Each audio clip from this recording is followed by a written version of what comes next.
now, and it's go. Who gets the big start? Well, the first jump was Bajent, but that won't last long because there's no substitute for cubic inches in both Chester and Ondaatje. Get it right.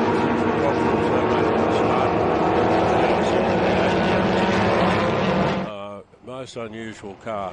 Now out in the front of the field, car 7.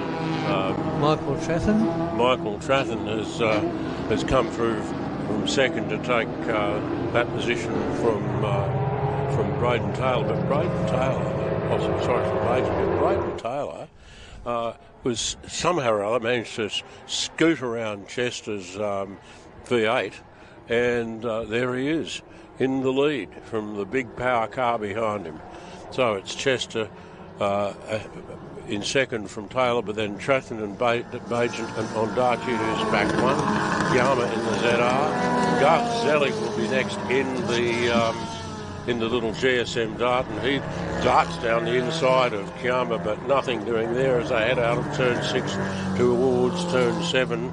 And any second will be coming onto that little straight leading to turn 8. And Taylor's still got a very good lead over Chester's big V8B. And he's probably got more of a problem with the tyres getting up to temperature on this cold day, but he certainly has the cubic inches. Now up the back straight they go, and Ondaatje looks to get by Bajent and does so in the Stag, but I'm not sure he's made that stick. We'll see in a second. And actually he didn't, and then he did. So it was on, then it was off, and now it's back on. So down the straight, Chester, as expected, powered past Taylor's MG Midget, but that car is really punching above its weight. It's ahead of all of the Pro Sports midgets. Garth Zelig now behind car 65.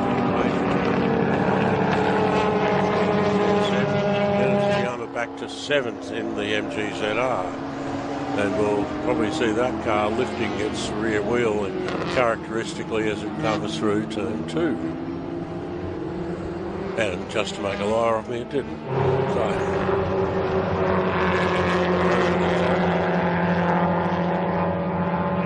Zelig, Kiama, behind Bajent, who is the first of this trio of cars that comes through turn 4. Zelig now being pressed by Kiama MG ZR. They're not a bad looking little car, those ZRs, are they? No, they're not. I think that, and the ZMG of the saloon of the time was a good looking car too. It was just that they didn't have quite enough, they just didn't have anywhere near enough money behind them. Yeah.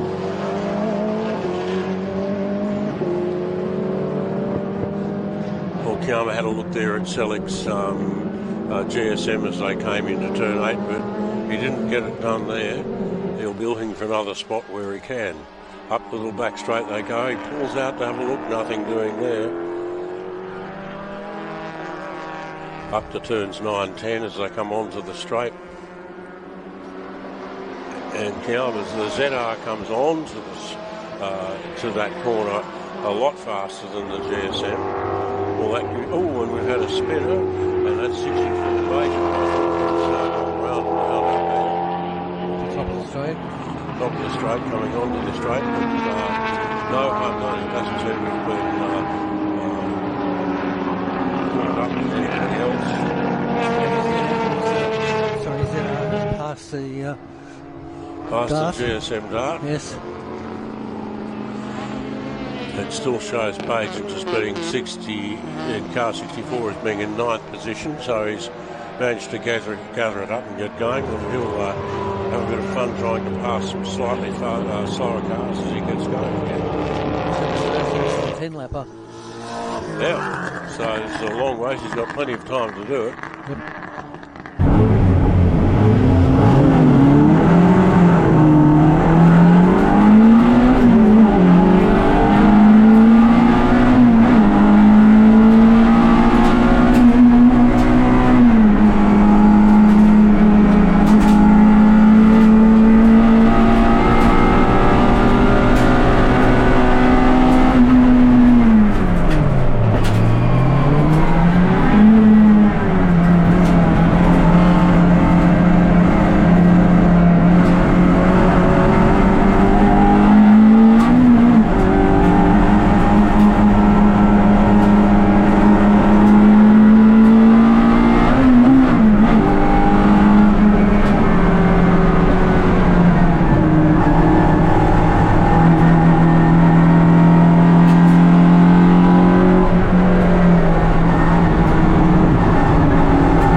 some of the Prod Sports or Mike Sports spec type MG midgets.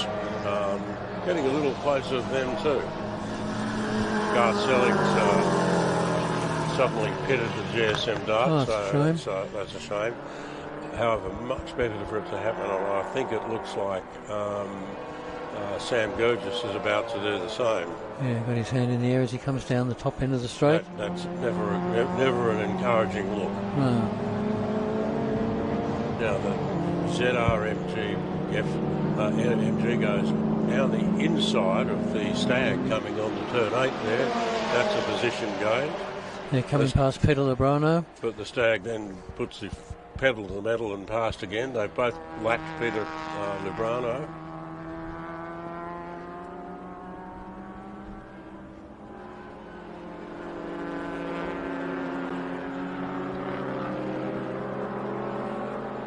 Wasn't Gurgis who... Yes, it was Gurgis who replied.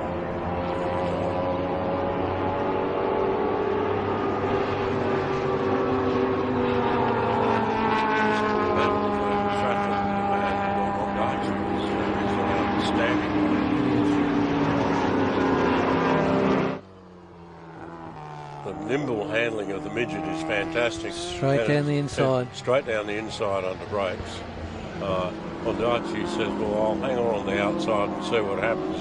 The answer is that he nearly got caught by the ZR of Chiama in the process. Sometimes that's successful, but turn 3, if the other car takes a tight line through there, they've got to be compromised.